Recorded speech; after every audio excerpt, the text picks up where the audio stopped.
राम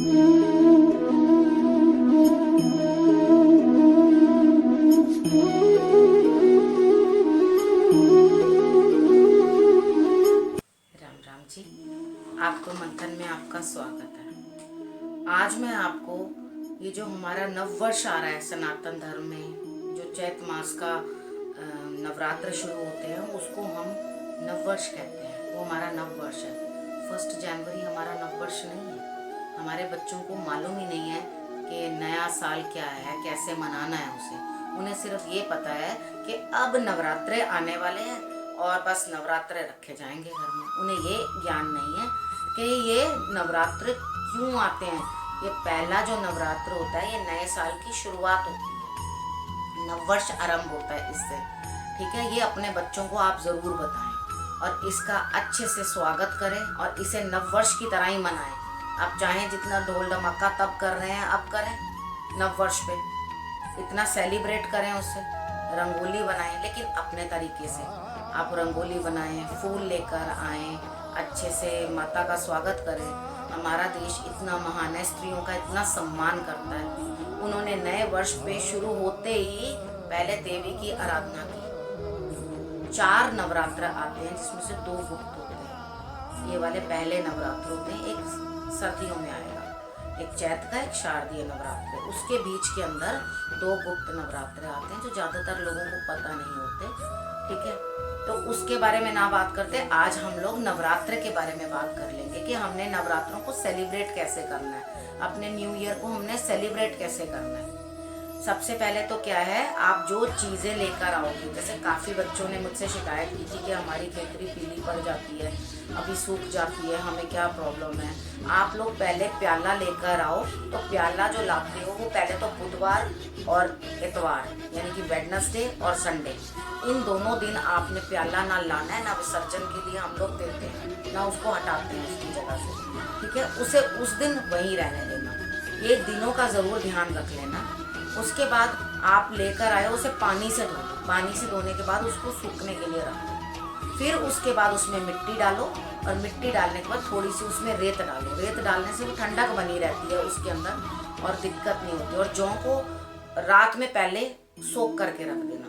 जब रात में आप भिगो के रख देते हो तो वो जल्दी से स्प्राउट होने के कंडीशन में हो जाते हैं और जल्दी से ग्रोथ अच्छी होती है। अब ये नारियल लेकर आए, नारियल भी खूब चेक करके अच्छे से लो, जो लाइट ब्राउन कलर का होना चाहिए, और उसको हिला कर देखो ताकि उसके अंदर पानी है या नहीं है। क्योंकि सड़ा हुआ नारियल कई बारी ना समझ होने के कारण हम लोग सड़ा हुआ नारियल उठाकर ले आते हैं, जो कि अशुभता है। एक्चुअली क्या था, पहले लोगों के पास इतने साधन नहीं होते थे अपना भविष्य। खेतरी को भी अच्छे से चेक करो कि खेतरी के अंदर प्रॉब्लम ना हो कोई। उसके लिए पहले से ही गंगा जल डाल दो बीच में। जब हम पहले दिन उसके अंदर उसको गणेश बनाते हैं, मौली बांधते हैं आसपास, तो वो आप उसी दिन ही थोड़ा सा गंगा जल उसके अंदर पहले डाल के ही शुरुआत करो, तो पीलापन नहीं रहेगा और हरे अच्छी खेतरी होगी। क्योंकि खेतरी से हम लोग अपने 6 मंथ्स जो थे वो एनालाइज करते थे, क्योंकि पहले तो कुछ किसी को इतना ज़्यादा मालूम ही नहीं था कि क्या भविष्य बता रहा है कौन, क्या ग्रह हैं, क्या नक्षत्र हैं, कैसे ये चीज़ें बताई जाएंगी। वो साधारण लोग होते थे, तो वो इन चीज़ों से जो थोड़े थोड़े तरीके देख देख के वो भविष्य की बात बता देते थे।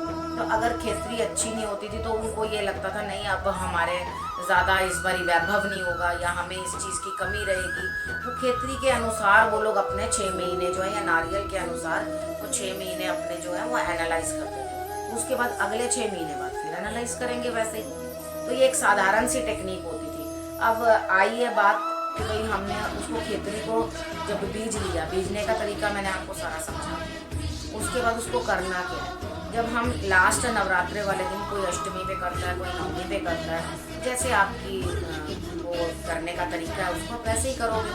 तो पहले सबसे छोटी कन्या को बुलाकर तो आप उससे शाख निकलवा देते हो उसमें से, जो कि आप अपने लिए धन वैभव के लिए अपनी झोली में डलवा लेते हो उस कन्या से। वो डलवाने के बाद वो आप अपने घर में उसका सेवन करो, अपने पास रखो। अब जो पहले से शाख रखी है मैं उसका क्या करूँ, ये सारे क्वेश्चंस जो मुझसे पूछे गए हैं मैं आपको वही बता रही हूँ। उनको मैं क्या करूँ, आप उनको कुछ मत करो, आप गमले में उनको डाल दो और वो खाद की तरह यूज़ होके उसी में मिल जाएंगे। आजकल परवाह करने के लिए भी मनाही है, तो आप पूरी शाख निकाल लो, जो बाकी की पहले अपने घर के लिए रख लो, और उसके बाद आसपास से सारी शाख निकाल के वो सारी की सारी गाय को खिला दो। उसके बाद जो प्याला बचा है उसके अंदर से मिट्टी निकाल के उसको सारा स्प्रेड कर दो, क्योंकि उसके नीचे जड़ें होती हैं ना, तो उसको ड्राई होने में थोड़ा सा टाइम लगेगा। तो उसकी जड़ों को निकाल के उसके बाद अपने गमले में डाल लो, थोड़े थोड़े पीसेस करके डाल लो, या उसको स्प्रेड करके किसी प्लास्टिक के ऊपर रख दो, और वो बिल्कुल इतनी गर्मी पड़ रही है वो एकदम सूख जाएगी, और उसका छोटा छोटा चूरा करके अपने सारे गमलों के अंदर आप उसको डाल सकते हो। तो ये परवाने का झंझट भी खत्म।